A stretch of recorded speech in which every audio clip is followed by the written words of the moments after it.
Hi students, welcome to Mupadi Defense Academy. SSCGD exam இன்னும் கொஞ்ச நாள்ல வரப்போகுது. இன்னும் உங்களுக்கு இங்கிலீஷ்ல வந்து மார்க் இன்க்ரீஸ் ஆகலையா, இன்னும் இங்கிலீஷ்ல வீக்கா இருக்கீங்களா? சோ உங்களுக்காக தான் இந்த 20 டேஸ்க்கான SSCGD இங்கிலீஷ்க்கான ஸ்டடி பிளான். ஸோ இந்த ஸ்டடி பிளான்ல வந்து உங்களுக்கு A to Z important topics எல்லாமே வந்து படிச்சு ரிவிஷன் பண்ணி ப்ரீவியஸ் இயர் கொஸ்டின் ப்ராக்டிஸோட கவர் பண்ண போறோம். ஸோ டெய்லியும் டே 1, டே 2, டே 3 சொல்லிட்டு நான் அன்னைக்கு என்னென்ன சொல்றேனோ அதை மட்டும் படிங்க. ஸோ இதுக்கான டைம் வந்து உங்களுக்கு ஜஸ்ட் 2 to 3 hours மட்டும் தான் ஆகும். ஸோ இந்த ஸ்டடி பிளானை மட்டும் நீங்க ஃபாலோ பண்ணி படிச்சீங்கன்னா at the end of the 20 days நீங்க கண்டிப்பா இங்கிலீஷ்ல ஒரு நல்ல சேஞ்சை பார்க்கலாம். ஓகேவா? ஸோ இங்கிலீஷ்ல உங்க மார்க்ஸ் வந்து ஒரு நல்ல சேஞ்ச்ல இன்க்ரீஸ் ஆயிருக்கும். ஸோ இன்னைக்கு வந்து பாத்தீங்கன்னா டே 2. ஸோ இந்த டே 2ல பாத்தீங்கன்னா நீங்க ஸ்லாட் 1ல மிஸ்பெல்ட் வேர்ட்ஸ் படிக்க போறீங்க. ஸோ இந்த மிஸ்பெல்ட் வேர்ட்ஸ் பாத்தீங்கன்னா ஒரு இங்கிலீஷ்ல ஒரு வேர்டுக்கான ஸ்பெல்லிங்கை தப்பா கொடுத்துருப்பாங்க. அதுல எது வந்து கரெக்டான ஸ்பெல்லிங்னு சொல்லிட்டு நீங்க பார்த்துட்டு எது அங்கே மிஸ்டேக்கா இருக்குன்னு சொல்லிட்டு கண்டுபிடிக்கணும். ஸோ இந்த மிஸ்பெல்ட் வேர்டுக்கு வந்து பாத்தீங்கன்னா நான் டாப் 25 வீடியோ கொடுத்துருக்க மாட்டேன். ஏன்னா இதுல வந்து சொல்லி கொடுக்கறதுக்கு எதுவும் கிடையாது. மீனிங் சொல்ற மாதிரி ஜஸ்ட் இங்கிலீஷ் இருக்கக்கூடிய இம்பார்ட்டன்டான வேர்ட்ஸ்க்கான ஸ்பெல்லிங்கை நீங்க பார்த்துட்டு போறீங்க. அதர்வைஸ் இதில் எதுவும் மெமரி பண்றதுக்குலாம் கிடையாது. அதனால நீங்க ஆல்ரெடி நம்ம அகாடமி புக் வச்சிருக்கீங்கன்னா அதுலயே வந்து most important misspelt words for SSCGD நான் கொடுத்துருப்பேன் லிஸ்ட் 1ல.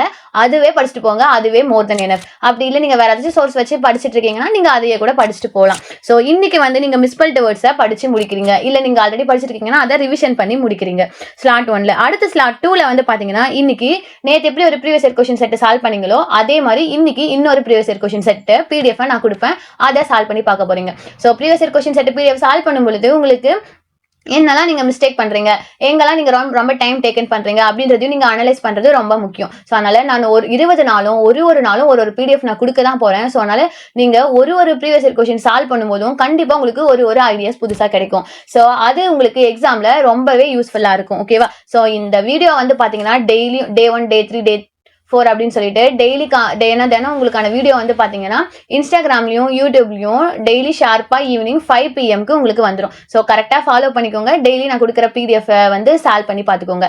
ஸோ இன்ஸ்டாகிராமில் உங்களோட PDF நீங்கள் அக்சஸ் பண்ணிக்க PYQ அப்படின்னு சொல்லிட்டு கமெண்ட் பண்ணிங்கன்னா இன்ஸ்டாகிராமில் உங்களுக்கான PDF சென்ட் பண்ணிடுவாங்க. நீங்கள் யூடியூப்பில் பார்க்குறீங்கன்னா உங்களுக்கான PDF வந்து டிஸ்கிரிப்ஷனில் இருக்கும். சரியா? யூடியூப்லேயும் வந்து PYQ அப்படின்னு சொல்லிட்டு நீங்கள் கமெண்ட் பண்ணிங்கன்னா உங்களுக்கான PDF வராது. உங்களுக்கு டிஸ்கிரிப்ஷன்லேயே இருக்கும் யூடியூப்பில். இன்ஸ்டாகிராமில் தான் நீங்கள் PYQன்னு கமெண்ட் பண்ணிங்கன்னா உங்களுக்கான PDF வந்து அவங்க சென்ட் பண்ணுவாங்க. ஓகேவா? ஸோ அண்ட் இந்த PYQ வந்து PDF கொடுத்துட்றோம். ஸோ அது வந்து நீங்கள் சால்வ் பண்ணி பாருங்கள். ஸோ இது இல்லாமல் வந்து உங்களுக்கு இங்கிலீஷில் வேறு ஏதாச்சும் ஒரு சில டவுட்ஸ்லாம் இருக்குது அப்படின்னு சொல்லிட்டு இருந்தாலும் நீங்கள் யூடியூப் கமெண்ட்ஸில் கேட்கலாம். ஓகேவா? ஸோ வேறு ஏதாச்சும் இங்கிலீஷில் டவுட் இருக்குன்னா நீங்கள் இந்த வீடியோட யூடியூப் கமெண்ட் கீழே கேட்டு வைங்க. நான் அடுத்து நாளைக்கு டே 3 இது சொல்லும் பொழுது அதுக்கான சொல்யூஷன் என்ன அப்படின்னு சொல்லிட்டு நான் அதை கிளியர் பண்ணுறேன். ஓகேவா? So thank you.